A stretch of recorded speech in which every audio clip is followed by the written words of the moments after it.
Namo tassa bhagavato arahato samma sambuddhassa.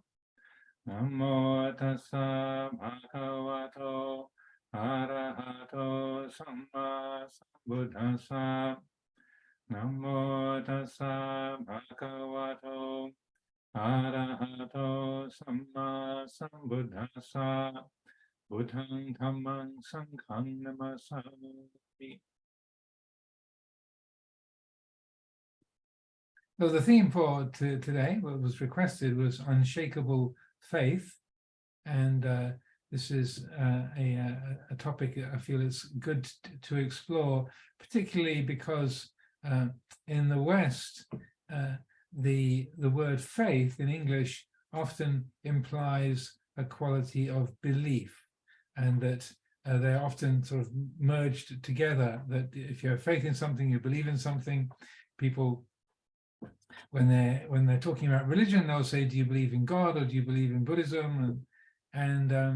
So the first thing I'd like to do, and I feel would be useful, is to talk a little bit about the differences between how I understand belief to be and what I understand faith to be, or how we're using that word.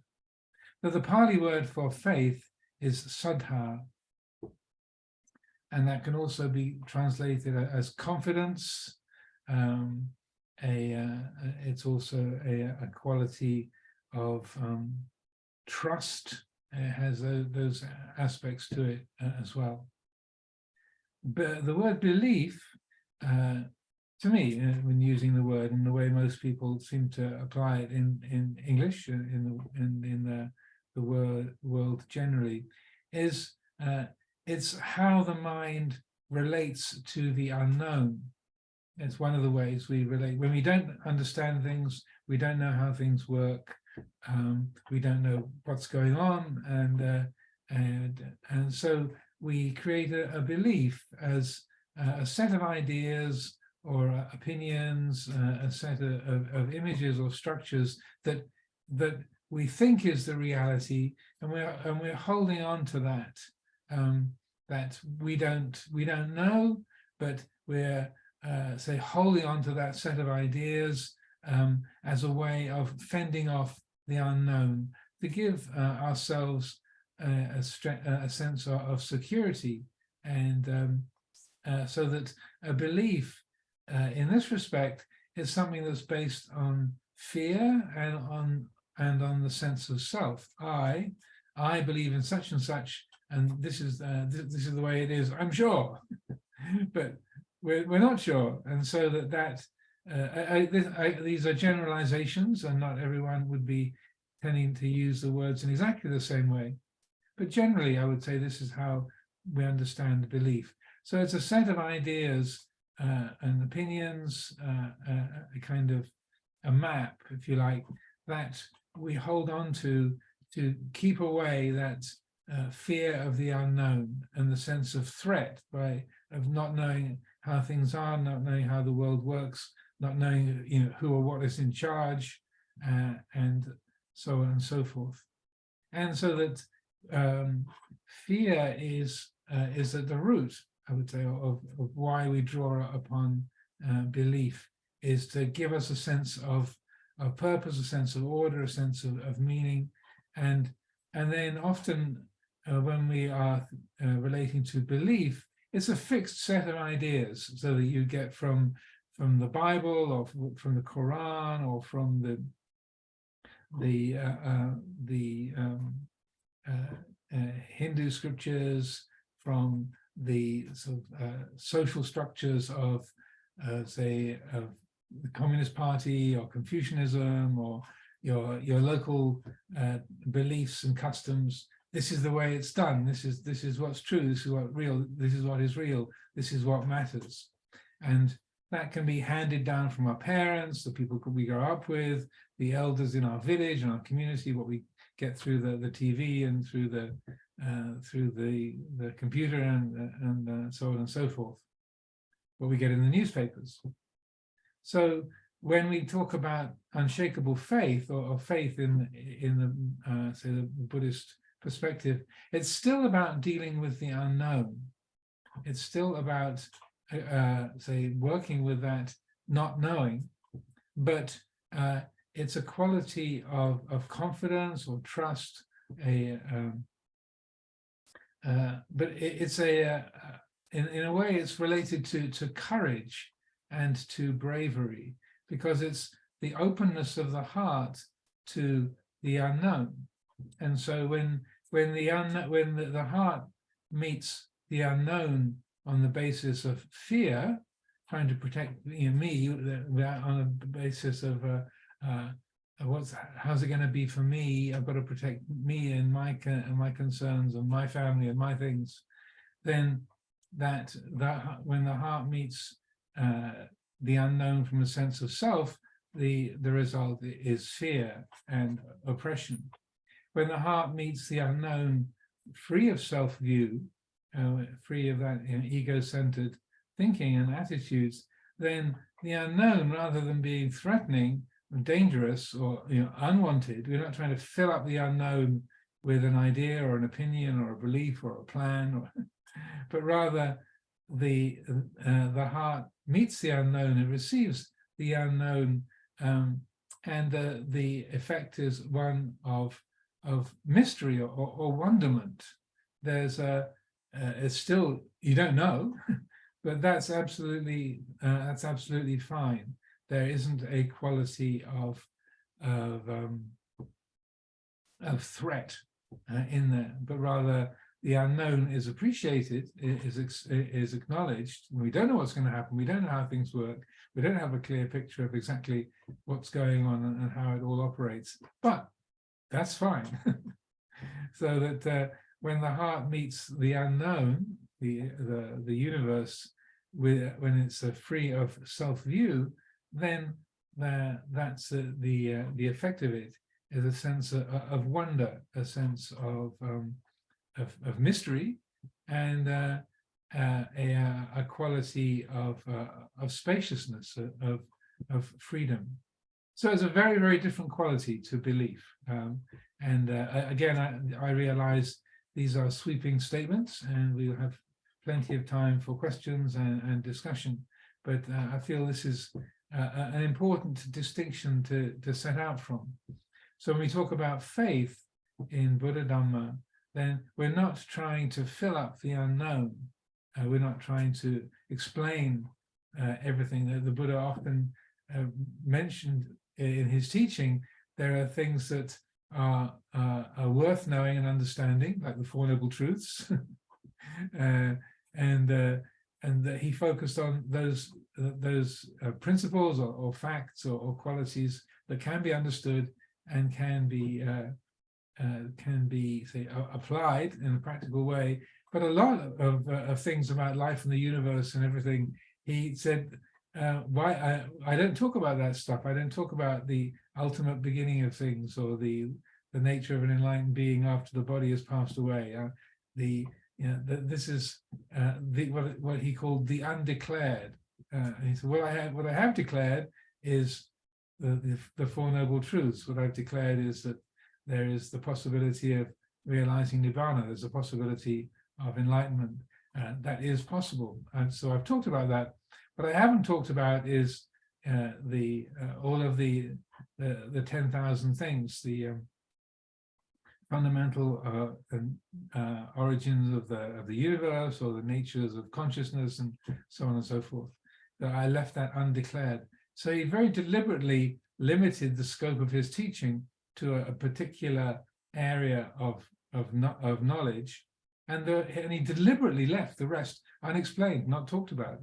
Where most religions and mythologies around the world, whether it's world religions or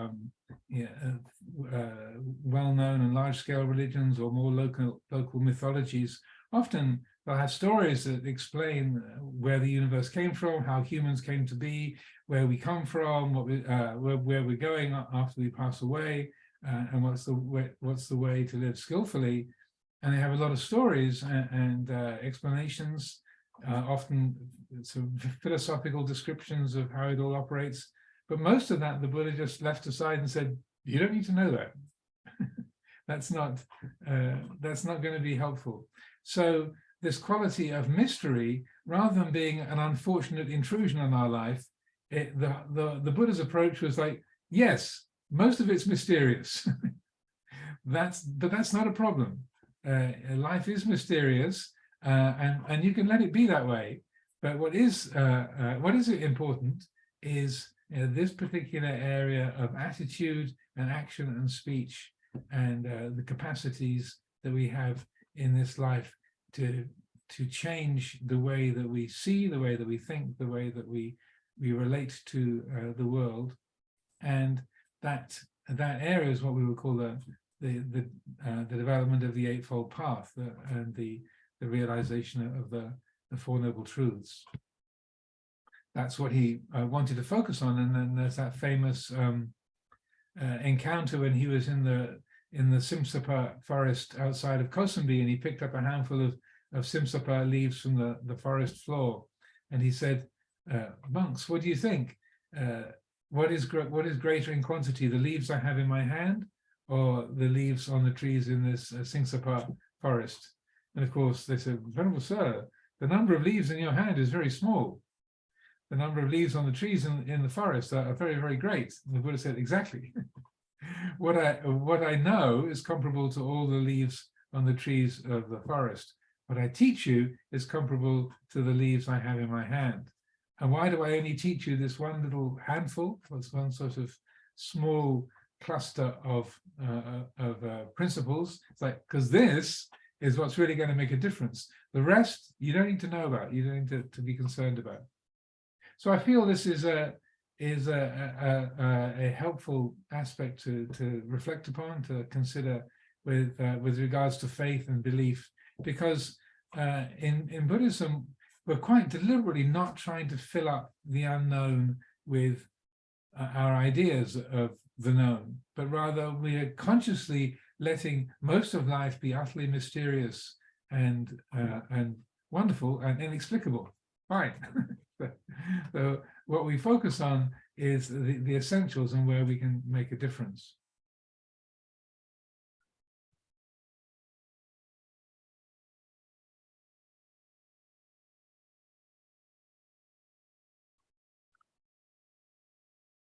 With respect to faith, then, saddha, there's a number of different aspects to that. And so what faith is, I've described a little bit, but also how do we cultivate that, and faith in what is another aspect to that. So when it's talked about in the scriptures, when we talk about having faith or saddha, having confidence or having a sense of trust, what is encouraged is having confidence in what you know. So not just in an idea, not an opinion, not in something that you've received from outside, from your parents or from your school or from the education system or spiritual teachers or whatever has come from logic or inductive or deductive reasoning or wherever, but rather faith is based upon your direct experience, as very fully and clearly outlined in the Kalama Sutta. The Buddha said, don't just simply believe what you hear from spiritual teachers, what's handed on to you by your parents, what everyone around you happens to believe, what's the kind of the customs of the elders of your village or your tribe or your community, what's there in the ancient scriptures, or what's hammered out by logic and reason, but rather test things out and then see for yourself, does this lead to benefit or does it lead to harm? Does it lead to peacefulness or does it lead to agitation? Does it lead to a sense of well-being or does it lead to distress and difficulty? Look, find out for yourself, know for yourself. So that direct knowing from personal experience is in a way the basis of that quality of faith or trust or confidence.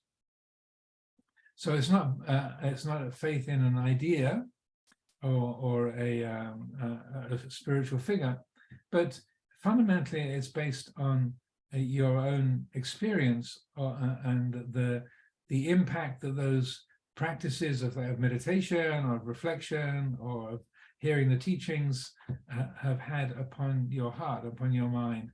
And then when you see and know directly that, oh, this is beneficial, this is liberating, this is helpful, okay, then the Buddha said, take that and use that.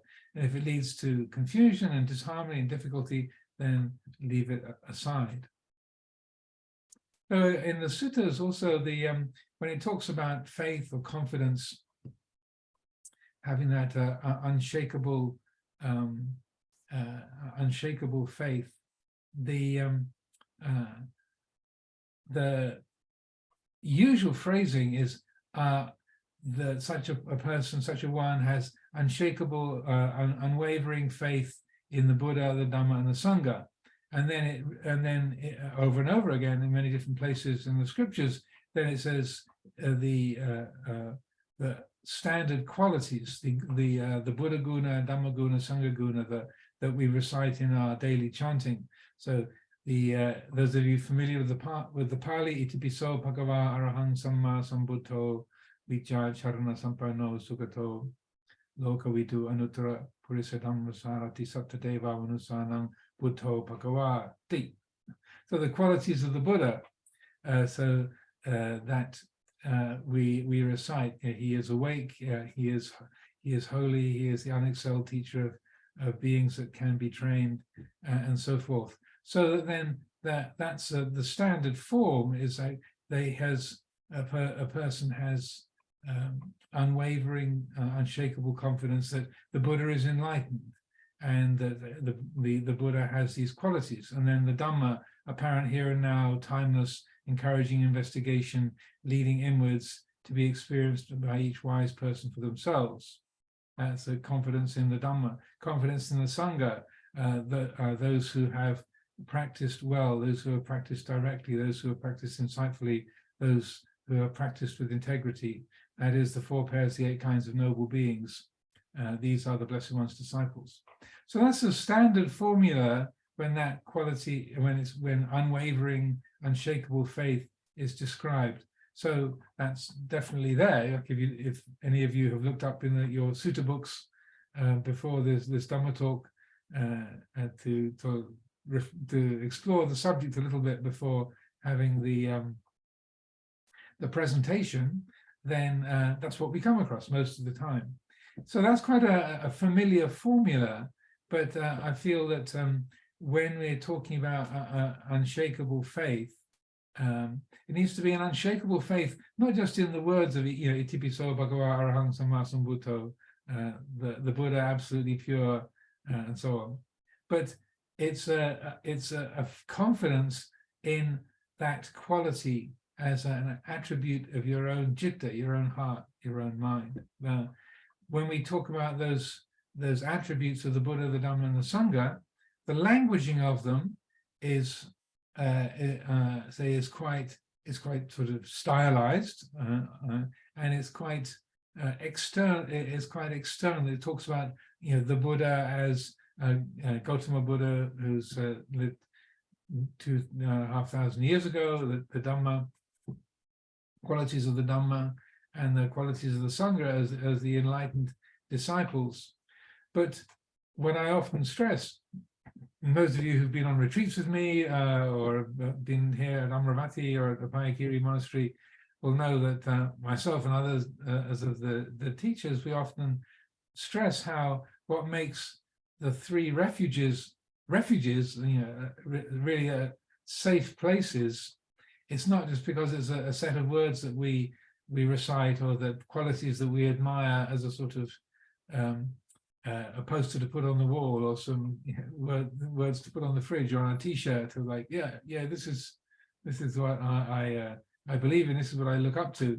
But what makes Buddha, Dhamma, and Sangha of genuine value as a real refuge is that they are not just talking about external qualities of the Buddha and his teaching and the enlightened beings who have awakened to that reality, but it's talking about attributes of our own mind. So that this is something emphasized by Luang Por Chah and others of the forest Ajahns, that and often Luang Por Chah would say things like the Buddha who is a refuge is the awake, aware quality of your own mind, the puru.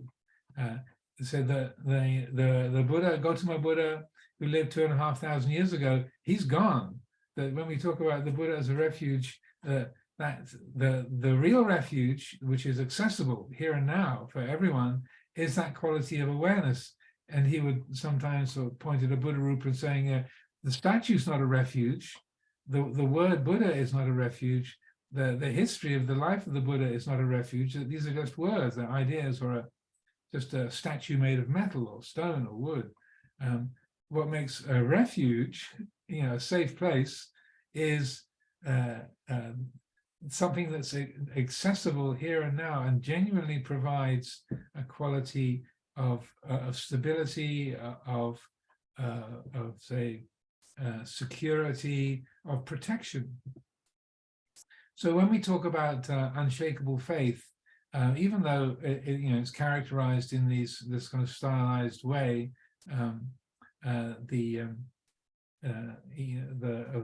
qualities of Buddha, Dhamma, and Sangha, then and also in terms of how to establish that and cultivate that unshakable faith in our lives, it's really to do with mind training and the cultivation of that quality of awareness. The Buddha refuge, I would say, is that awake, aware quality of the citta. The Dhamma, which is a refuge, we have the many, many words of the Pali Suttas, the 84,000 sections of Dhamma taught by the Buddha and his disciples. But even in the expression of the Dhamma guna, the qualities of the Dhamma, apparent here and now, timeless, encouraging investigation, it doesn't just refer to the words of the sutta teachings or the Vinaya or the Abhidhamma, but it's referring to that absolute reality. So Dhamma as the fabric of reality, that ultimate truth of the way things are. So that, if you like, the Dhamma, which is a refuge, is that ultimate reality of your own heart, your own being, the ultimate reality of all things. The Dhamma as that transcendent, immanent reality, apparent here and now, timeless, encouraging investigation. So the Dhamma is not really words. The Dhamma is that wordless quality that which is the integrative, say, basis of all reality, that which holds everything together. The word Dhamma comes from the root dhr, with D-H-R, with a dot, dhr, which means to uphold or to protect or to support, that which upholds, that which integrates. So dhara, the dharati, is to hold or to support, comes from the same root. Dhamma, dharma in Sanskrit. It's that which integrates, that which upholds. So it's talking about the fundamental nature of reality, that is the nature of this heart, this citta, the fundamental reality of all of our beings. That's 160 something, 171 people gathered on this Zoom session. That's the fundamental nature. So if you like, Dhamma is the fabric or the substance of reality, and Buddha is that quality of awakened awareness, which is the primary attribute or the activity of that primal quality. So Dhamma is the fundamental reality. Buddha is the activity of that that arises from that. And then when that quality of awareness is active and is engaged with the world, what results is Sangha. So Sangha as a refuge, it's not just trusting the qualities or admiring the qualities of enlightened beings or great teachers or the great holy beings of the past, but Sangha as an inner quality, just as Dhamma and Buddha represent inner qualities, not inequalities, inner qualities. The inner quality represented by Sangha is the heart's love of the good, what's called the guna dhamma, the quality of virtue. It's not just in terms of behavior, sila in terms of keeping the precepts and the controlling of behavior and speech, but sila as in the love of the good, the heart which delights in unselfishness, which delights in kindness, which delights in generosity, which delights in non-violence and honesty. To take the Sangha as an inner refuge, as an inner quality, is to listen to that voice in the heart which loves the good. And so I feel that's a very practical and helpful way of relating to the development of this faith, so faith in Buddha, Dhamma, and Sangha, and to make that faith unshakable. It's not just hanging on to an idea or repeating the words, but it's finding those qualities within our own hearts, our own being, and consciously cultivating, supporting those very qualities. There's a word in Christian philosophy, or Greek philosophy, which is synderesis, synderesis, synderesis, which means the love of the good.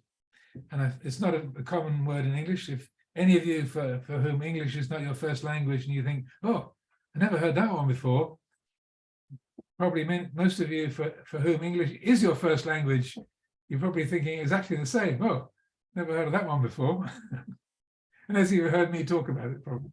So, but synderesis is that love of the good, that in the heart which rejoices in compassion, in unselfishness, in honesty, in kindness, and that it's not a word, it's not an action, it's an attitude, it's a disposition of the heart. So these three, when we talk about unshakable faith, I would say what it's based upon is recognizing what benefit comes when there is an attunement of the heart to its own reality. The heart is awake to its fundamental nature as Dhamma. The heart knows its own nature as Dhamma. When the heart is awake and aware, and there is that quality of knowing, and when that knowing inspires the love of the good, and then wholesome action and speech arise from that. When it's seen over and over, the beneficial, the liberating and beautiful results of operating from that basis, when the refuges are really being taken, they're really being actualized in one moment, then if the heart is attuned, if we let go of self-view and conceit, and the heart attunes to its own reality, it attunes to Dhamma, then it feels like this. It has this quality. When there's wakefulness, when there is awareness, then this is the result. This is what comes from that. When there is action which is based upon the love of the good and unselfishness and honesty and kindness, this is the result. Right. So that kind of right is in a way one way of depicting that direct experience that the Buddha was talking about in the Kalama Sutta, that say when you know for yourself, this leads to benefit, this leads to harmony, this leads to peacefulness. Okay, take it and use it. So that unshakable faith is then what arises from over and over and over again, applying the refuges, taking the refuges, seeing how that when there's an attunement to reality, when the heart is awake and aware, and when it chooses the good, there is a quality of security. There is a quality of protection. Doesn't mean that you'll never get an infection or that nobody will rear-end your car on the freeway, or that you won't get bitten by a mosquito and get malaria. We still have bodies. We still have an interaction with the physical world. And this is where the cultivation of vipassana meditation is so essential, so much a part of it. It's like, yes, I'm doing what I can to look after the body, but I'm sitting in this car and we just got rear-ended. Ow. Okay, so let's handle that in the best way we can. Okay, I've just got bitten by a mosquito, and so now I've got malaria. Okay, so let's look after this illness in the best way that we can. The aging process, the need to go to the dentist, the need to get a new prescription for your glasses, getting hearing aids as the hearing faculties fail. That protection that comes from the refuges is not about never losing your eyesight or your hearing, or never getting ill, or having everybody like you and approve of you all the time, but rather it's to do with the protection that comes from the most skillful attitude, that the view that's established in the heart. And so this is really where insight meditation, vipassana, is the most direct and impactful tool that can be applied to support that quality of security. Again, we've been here at Amaravati, we've been having, it's winter retreat time. We're in the third month of our winter retreat. It's just the beginnings of spring now. We had a bit of snow the last few days, but still winter retreat period. And a few of the spring flowers are appearing. So we have daily Dhamma readings, and I've been giving readings from the book Being Dharma of Luang Por Chah's teachings, translated by Paul Breiter. And over again, Luang Por Chah is talking about this quality of attitude, and how when we've really trained the mind, the heart with vipassana meditation, after having established the basis of concentration, of steadiness, of attention, then to embody that quality of awakened awareness, the puru, that the element of knowing, or in Pali you can say the vijja dhatu, the element of knowing, element of awareness. Then whether the body is comfortable or uncomfortable, whether there's lots of noise or everything is quiet, whether there's activity around you or everything is still, whether the body is healthy or unhealthy, whether there's comfort or discomfort, the knowing of that is unshakable. That the more fully the insight is established, the quality of vipassana, of clear seeing inwardly, then the awareness of the body in comfort is the mind knows, oh, this is the feeling of comfort, this is a sense of delight. Here's a feeling of discomfort, this is painful. The mind is say taking refuge in that quality of awakened awareness of the vijja dhatu, the element of knowing, rather than in, oh, this is comfortable, great, hang on to this, or oh, this is painful, oh, I don't like this, how can I get away from this is awful, need to end this as soon as possible. So it's not as though we're kind of nullifying our ability to act. We still take action. If there's a screaming pain in your left leg, and you realize I better move my leg soon, or I'm going to rip that meniscus and I'm going to have to go to the hospital. But you can still know that, oh, this is a feeling of pain. It's a significant feeling. It's telling me that the body better move soon, otherwise more damage will ensue. But the mind isn't creating aversion to that pain. It's not trying to get away from it out of aversion or fear, but it's just out of kindness to the body, it's taking action. And so that when we talk about being that quality of knowing, or being embodying that quality of awareness, it's not encouraging a passivity or a foolish kind of quietism, as it's called, a sort of like just watch, don't attach, don't do anything. Like, your ability to act, our ability to take action is part of the way things are. Sometimes we can misunderstand things like principles like non-attachment, or being the watcher, being the observer, being the one who knows.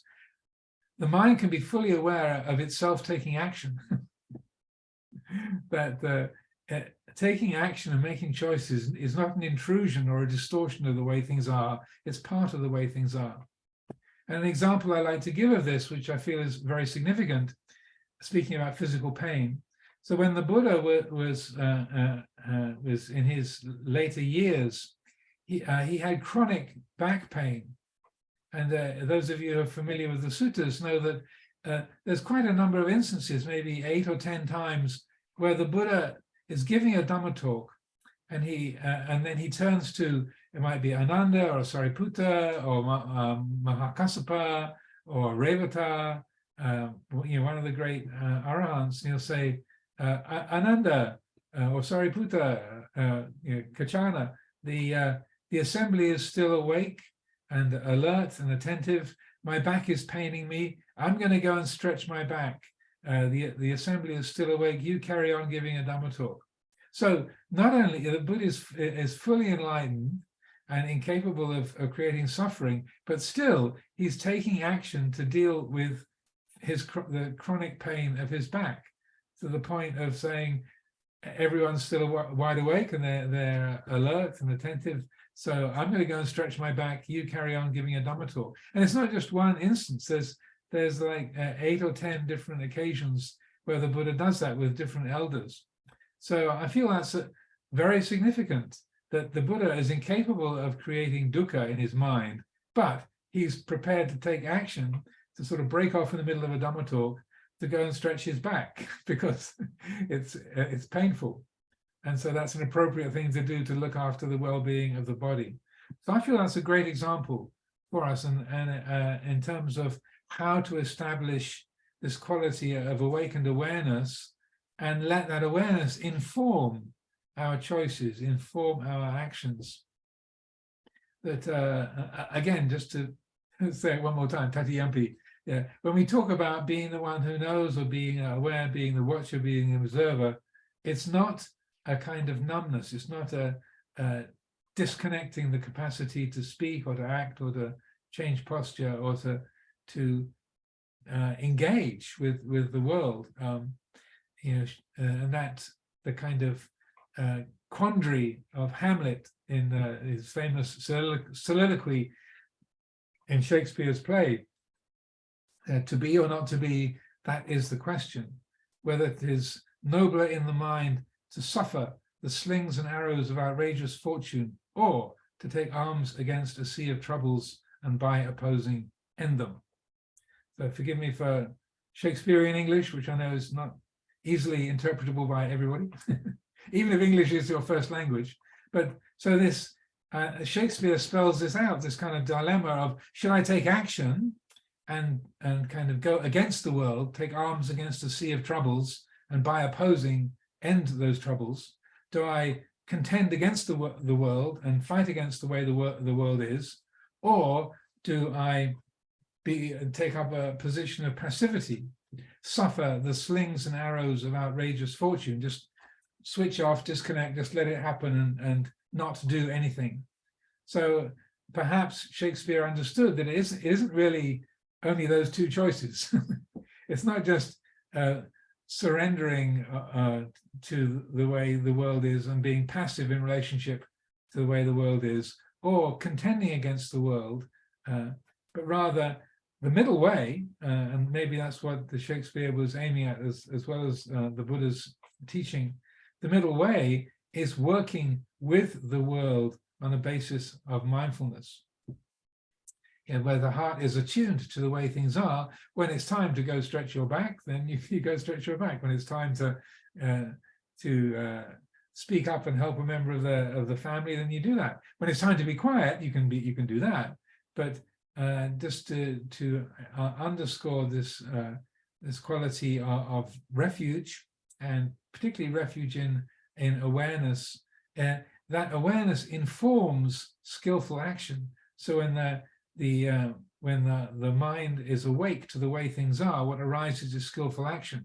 So that the effect of that presence of the Buddha principle, that awake, aware quality of our hearts, is that it informs skillful action and speech. The love of the good then takes form of taking action, stepping forward to help, or it can be, again, leaving things alone if that's appropriate.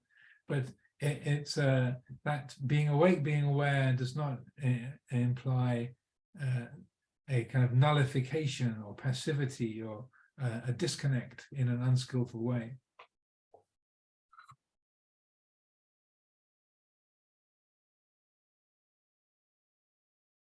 Another thing maybe to say about faith is its relationship to uncertainty. So going back to belief, oftentimes we hold on to beliefs to get rid of our feelings of insecurity. And often political leaders, when they're super confident, even if what they say that might be off-putting people, but if they're totally confident in what they say, then that confidence can be very attractive, and the people can want to gather around because that person is completely free of doubt. Not just in the political arena, also spiritual teachers they'll tell you it's this way, this is what you should do, this is right, and they're very declarative. They're very sort of, this is where it is. Don't think outside of the box. Let me tell you, this is how it is. And so part of us loves to be bossed around. That we kind of, in something weird in us, enjoys that kind of subjugation, like, oh, don't have to think about it, great. Just be told what to do, and I'll just get rid of my doubts and insecurities because this strong figure, this politician or this spiritual leader or this member of the group is leading the way. Okay, I'll just join in with them, and then we're all my doubts are dealt with. So we can like that certainty and draw close to it, and that oftentimes we fill ourselves with belief and fundamentalist attitudes towards religion, whether it's fundamentalist Buddhism or Hinduism or Islam or Christianity or Judaism. That fundamentalism is that we've got here's the map, it fills up every question in the universe, every question is answered, this is the way it is, just there's no room for doubt.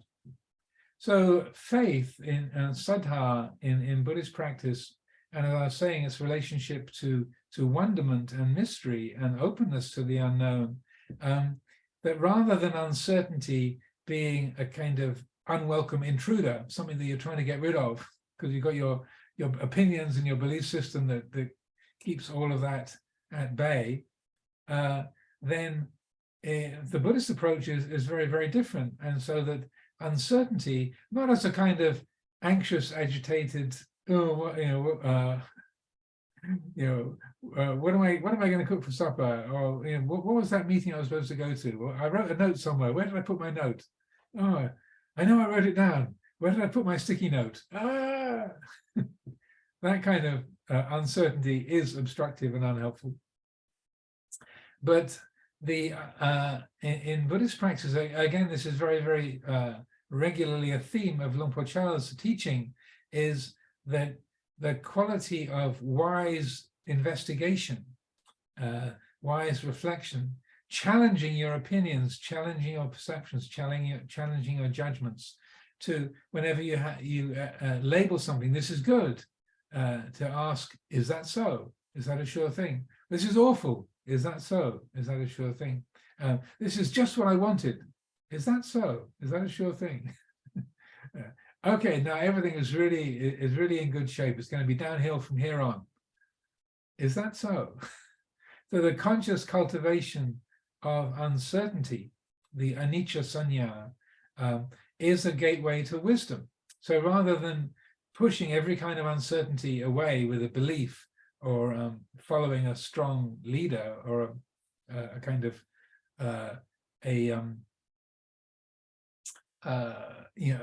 spiritual text that is supposed to be infallible, that it's spoken by the creator of the universe, or the creator's messenger, or or whatever. That the Buddhist approach is to consciously and energetically develop uncertainty, to be say ready to question the judgments that you have, the opinions that you have, your plans, to attune to the fact that everything is anicca, is uncertain. That if it's a thing, very much associated with that, an intrinsic part of its thingness is uncertainty. You can't really say what anything actually and absolutely is, let alone what it'll change into.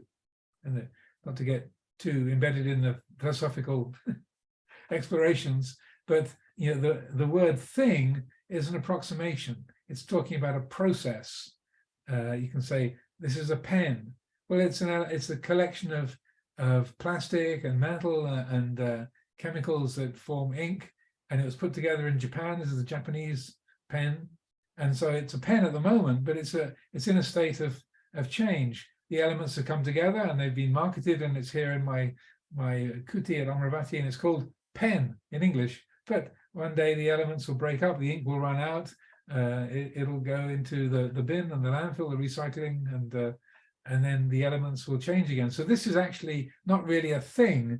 This is a set of processes that we conveniently label pen, because it can do a penning thing for the time being, just like computer or person, desk, March the 10th. We use these labels and forms for convenience, but there really isn't anything there. So the conscious cultivation of uncertainty, when it's based on mindfulness and wisdom, satipanya, then that when there's that questioning, or is that a sure thing? Will our connection on Zoom continue to function through the rest of this session? I hope so, but it's not a sure thing. Will everybody who's connected still be able to stay with us till the session's over? Be nice, but it's not a sure thing. So that recollection of not sure, of it's uncertain, then in that moment, if you notice, there's something in the heart that goes, oh, of course. How could it be otherwise? That's obviously the case. It couldn't be any different. And so that attribute of uncertainty being the gateway to wisdom, so that kind of uncertainty is not contrary to faith. It's actually part of the development of faith. The more that insight meditation is practiced, the more the mind is ready to question those assumptions and to see an opinion is just opinion, a convenient fiction like pen or Amaro or kuti or March. These are convenient fictions, and that challenging then it strengthens the quality of faith, because in that moment there's a recognition of, oh, of course, the mind that depends on this as a pen that it's always going to write, or depends on this computer to continue working, or depends on Zoom to keep functioning, that's an anxious state. That's I hope it keeps working, I don't want it to fail. But rather, if the heart is open to the process nature of reality, the processive nature of reality, or maybe processional might even be a better word, that there's an attunement to the Dhamma, an attunement to that fundamental nature of things. In that moment, the heart is not being conditioned by self-view, by fear, by preference, by attachment to opinions, but it is attuned to its own reality, which is Dhamma, I would say. And so that rather than doubt and uncertainty being the enemy of belief, doubt and uncertainty, when it's applied with wisdom, is the supporter of faith. It's the kind of fuel for the cultivation of a faith-based life, and that by being ready to challenge our opinions, our plans, our memories, our assumptions, our judgments of beautiful and ugly, good and bad, right and wrong, and the way the mind fixes and attaches to its judgments, then we can know, oh, look at that, when those opinions, those ideas, those preferences are let go of, then the heart is attuned to the reality. It's taking refuge in Dhamma, in Buddha and in Sangha. And so there's a security, a safety in that. Your happiness is not dependent on the pen working or the computer working or the relationship working or your ears or your eyes, your teeth continuing to work. There's a security in the heart, that there's a quality of stability and inviolability that is established in the heart. So essentially, nothing can go wrong. But if the refuges are really cultivated in this way, and that the unshakable faith is the unshakability of the faith, the confidence in that is based upon over and over and over, repeat. So that when you see, when the heart awakens to the reality of the moment, when self-view and conceit are let go of, when the good is appreciated and attuned to and acted upon, then over and over and over again, the beneficial, the wholesome, the liberating result is seen. Then just the weight of experience, like a scientific experiment, if it's got a 95% correlation rate, then you can say, yeah, this is the way it works. This is reliable. This is it always goes this way. So therefore, that faith gets strengthened by the development of insight and the cultivation of the truth of uncertainty, the anicca sanya.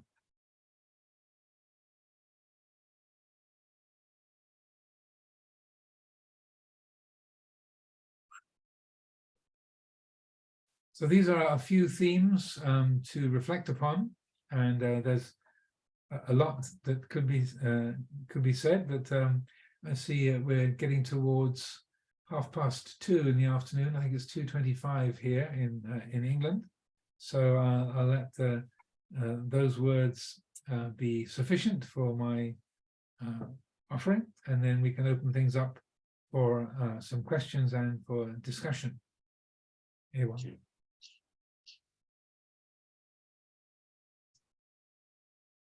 There's somebody typing in saying from Jia Sheng, I can't raise my hand. Can I ask a question, please? So if you can unmute Jia Sheng.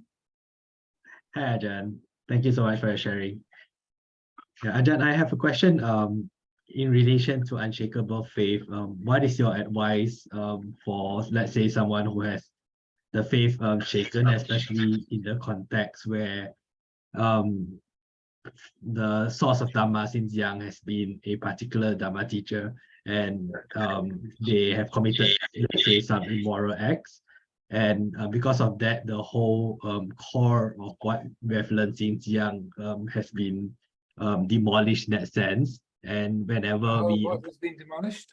The faith in the three jewels in that sense. So whenever there is like associations with the three jewels, there is still a sense of apprehension or a lot of questioning and judginess. So I appreciate if Ajahn can give an advice in that context. Well, good question. It's sad when this happens, and it depends on how, in a way, the individual students have related to the teacher. If the teacher is skillful, they will tend to point away from themselves and towards the practice and the teaching, and that encourage self-reliance and say that independence of understanding, independence of practice and attitude in the students. If they if it's a community has been structured in such a way that this person is the sole source of authority and goodness, and then they go awry, and their behavior is shown to be sort of destructive or harmful or unskillful, then because the people have taken refuge in the person rather than in the triple gem, then that's unfortunately the effect of that style of approach or practice. So again, Luang Por Chah was brilliant, even though he was an extremely attractive in terms of his ability to teach. If he was very personable and very could connect with people very easily, he kept pointing away from himself. You know, he would say, "Don't look at me, look at yourself. It's not me, it's you that matters." So I would say a skillful teacher is putting that message out along the way, and so that, and also like say with Luang Por Chah, when his health failed, he wasn't his conduct that failed, but his health did. He was only 63, 64 years old when his health collapsed and he couldn't speak anymore. Then that reliance of the community was not just on him as a person, but they could turn to themselves. They could draw on their own resources and they could look more broadly.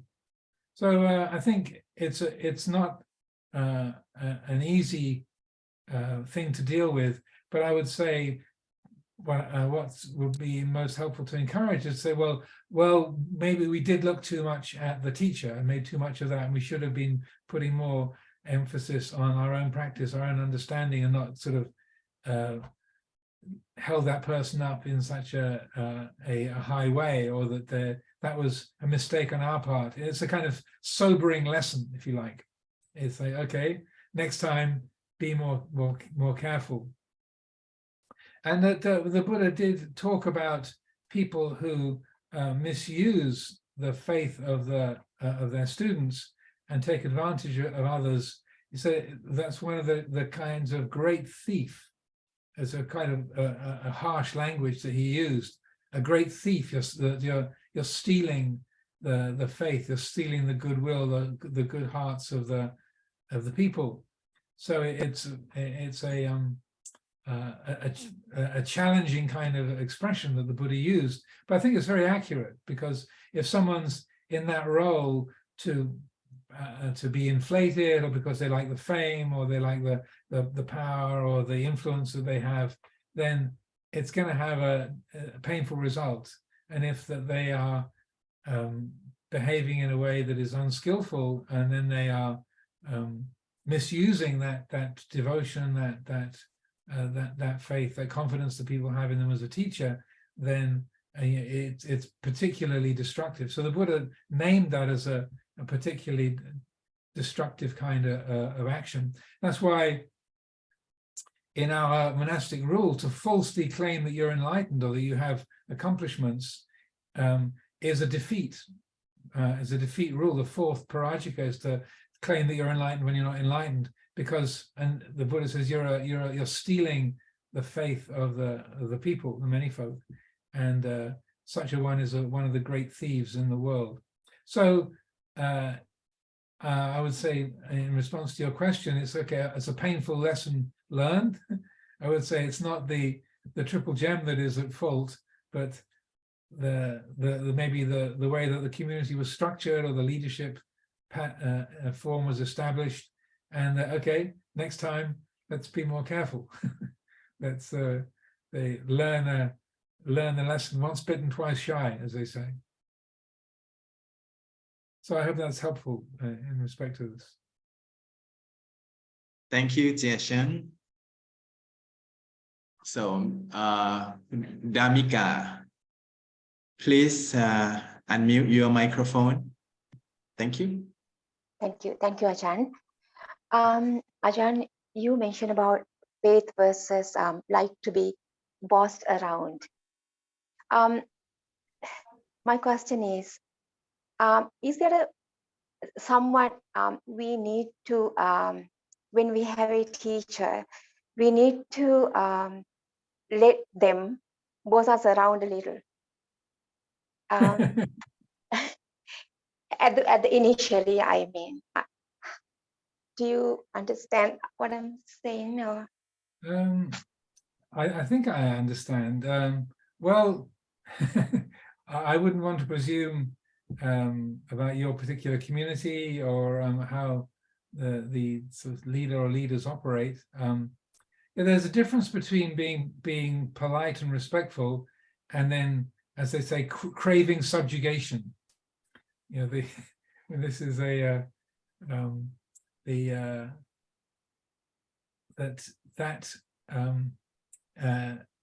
there's a difference there, and so to be confident that you can be polite and you can be respectful, but without say feeding those less skillful habits. If someone is prone to bossing people around and is not just doing that out of a need to lead the group, like if you're a tour operator, or if you're a consultant, you're head of a hospital ward, you need to tell people what needs to happen because you're the boss, and it's on you. That you've got to keep the members of the tour party, everyone's got to get on the bus, because we can't go unless everyone's on the bus. So everyone who's in this department has got to be working according to the same schedule, because that's otherwise there's going to be chaos and we can't run the hospital ward properly.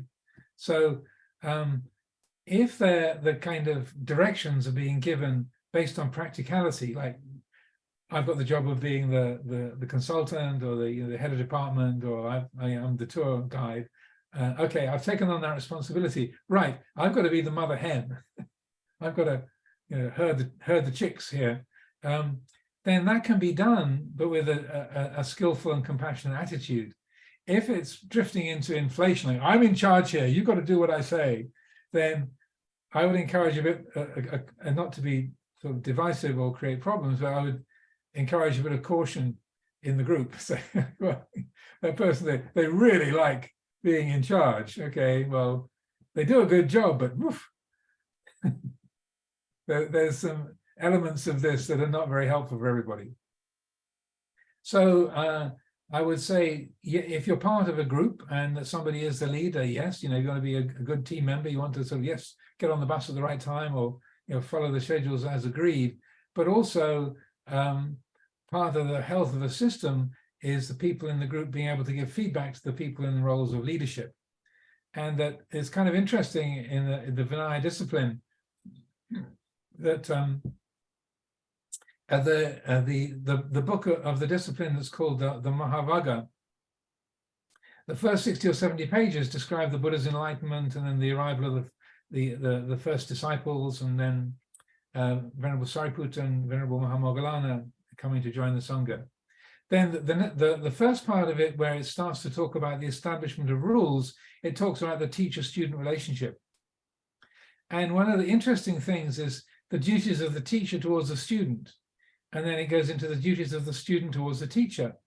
And without any kind of change of tone, it says, that if the teacher sees that the students they are unmotivated or they're deluded, then it's up to the teacher to get them on the right track and to encourage them, motivate them.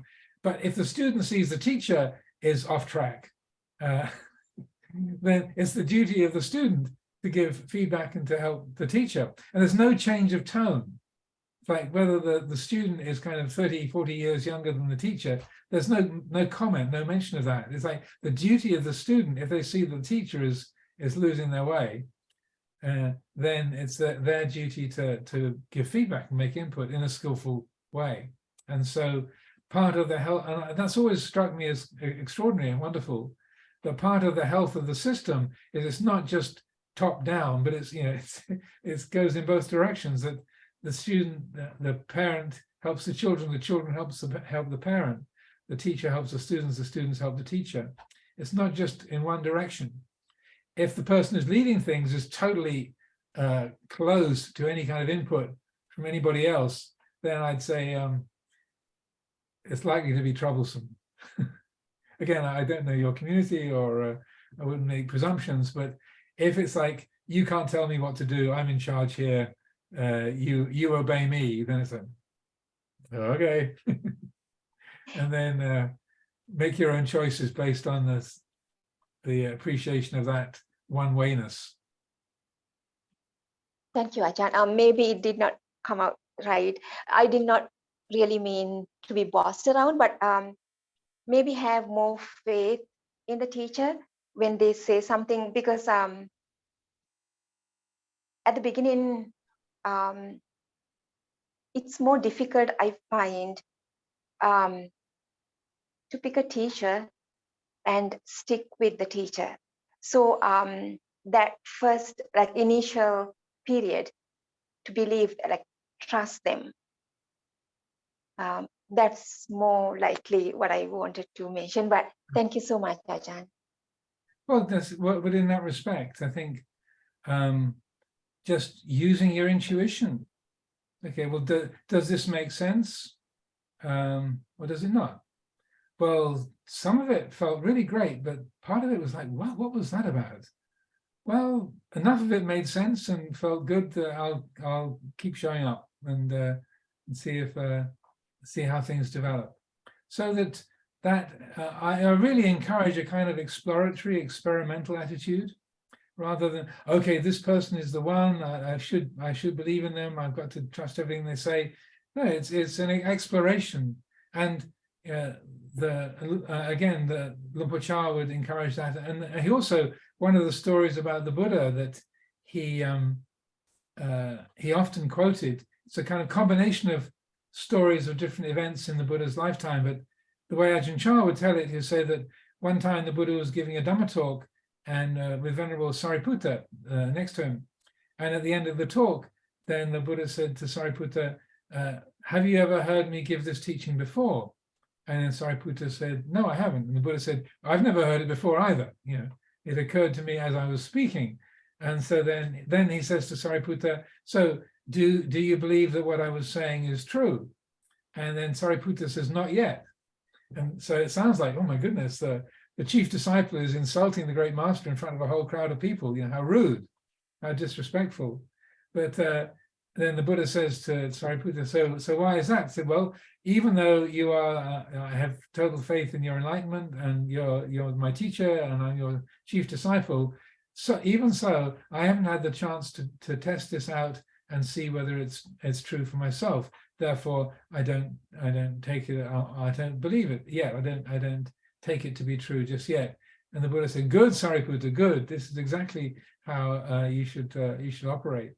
So Lumpur Cha told that story over and over again. It's in the collected teachings, you have 4 different Dhamma talks. He tells the same story.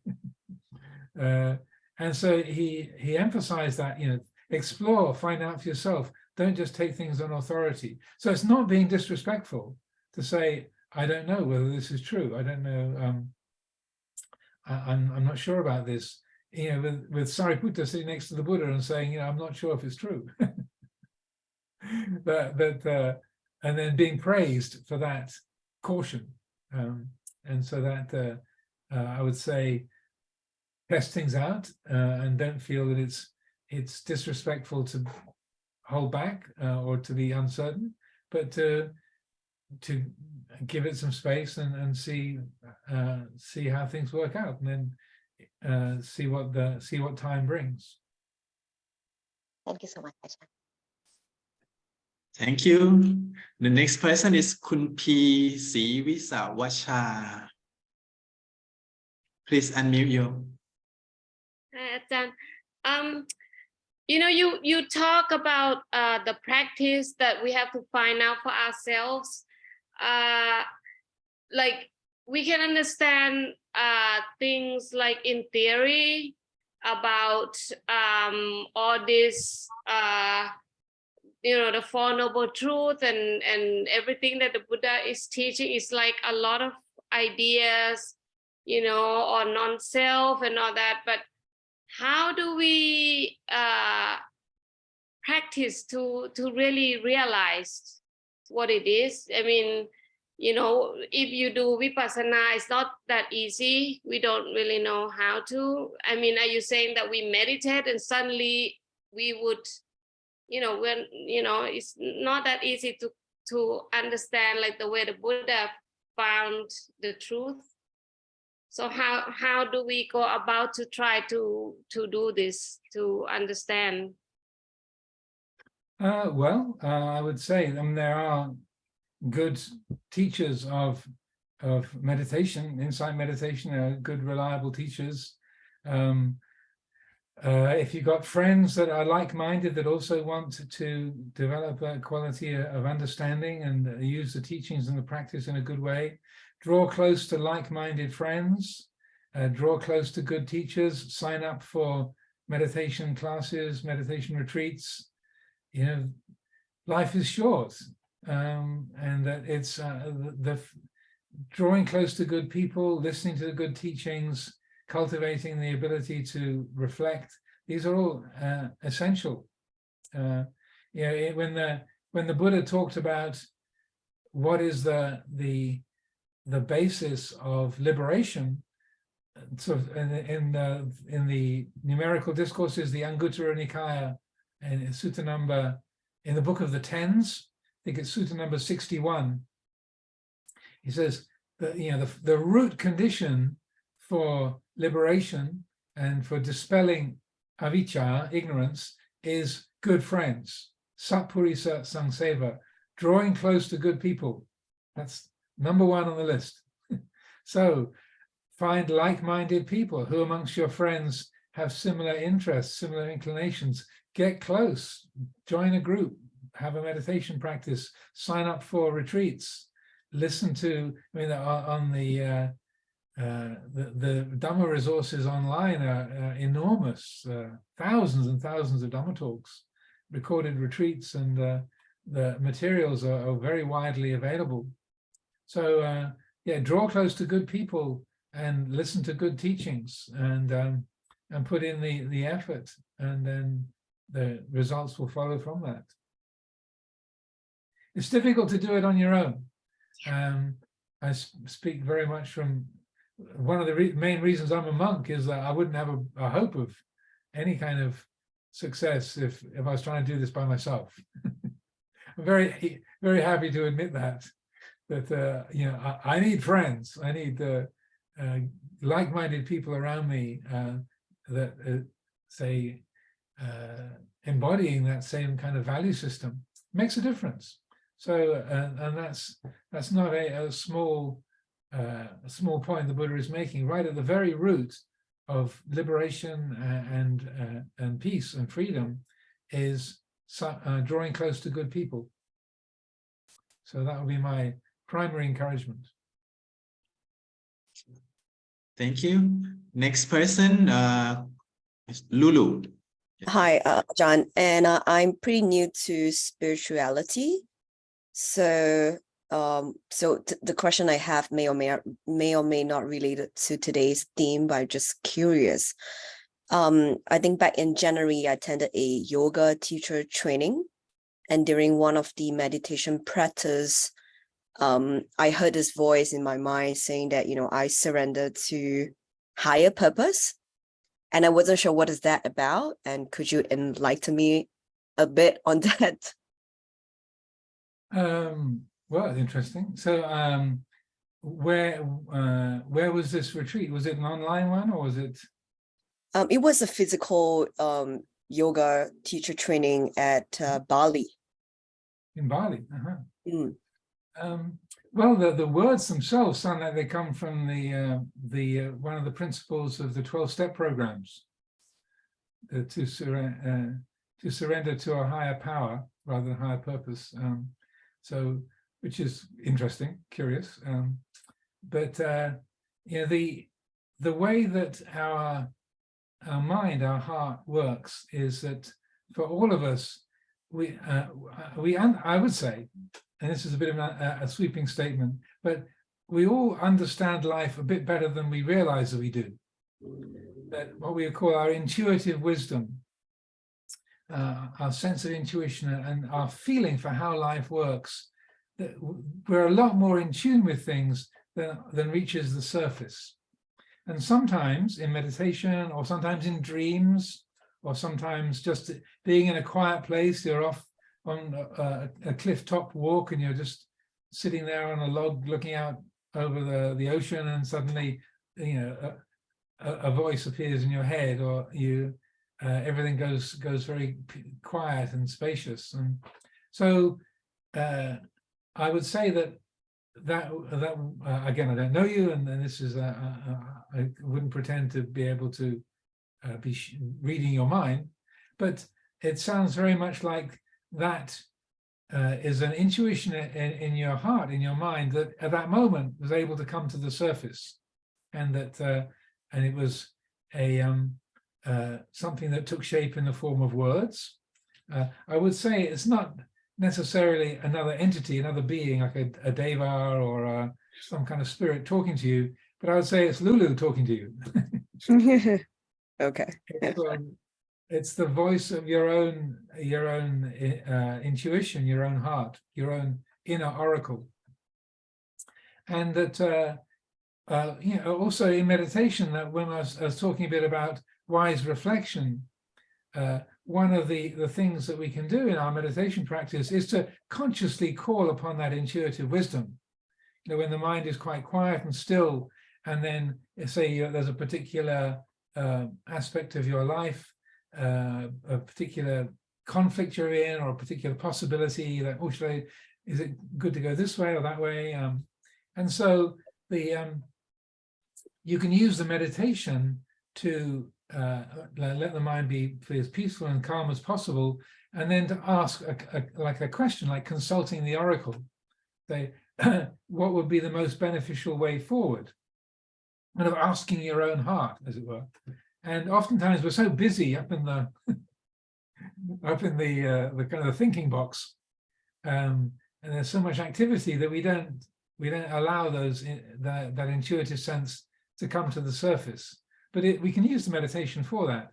And so then if you use this kind of a practice, often what will happen is that when you just ask that question, what is going to be the most beneficial way forward? Whereas your thinking mind might be going, well, should I do this? Should I do that? Weighing up all the pros and cons.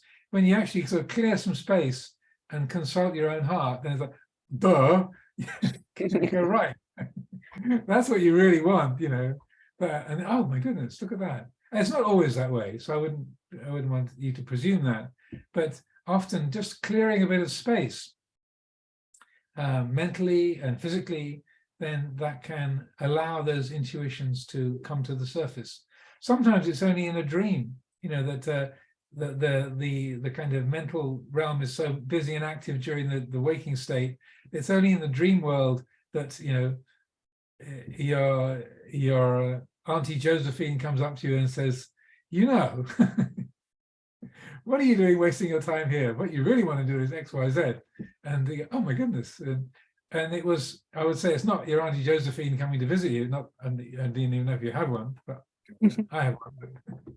But rather, it's that intuition finding a way of taking shape and giving voice to itself in some kind of a form, and in the dream world, or in a visionary world, or as you're describing, like an inner voice.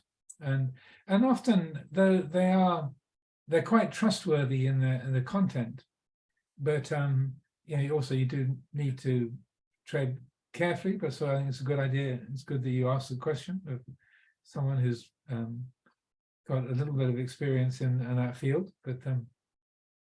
But I would gently give credibility to what it said, that to surrender to a higher purpose, and then to use the meditation to explore, okay, higher purpose. So what does that say to me, or what kind of higher purpose feels applicable or meaningful here? And just open up and explore that. Thank you so much. I appreciate that. Thank you. There's a question in the chat feature. Ajahn Pranam, is it right to say that we first have to have deep understanding of Dhamma rather than blindly following a teacher?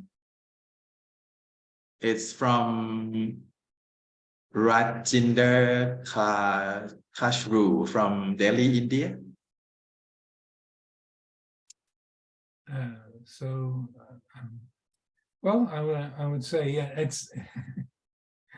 better to never blindly follow a teacher.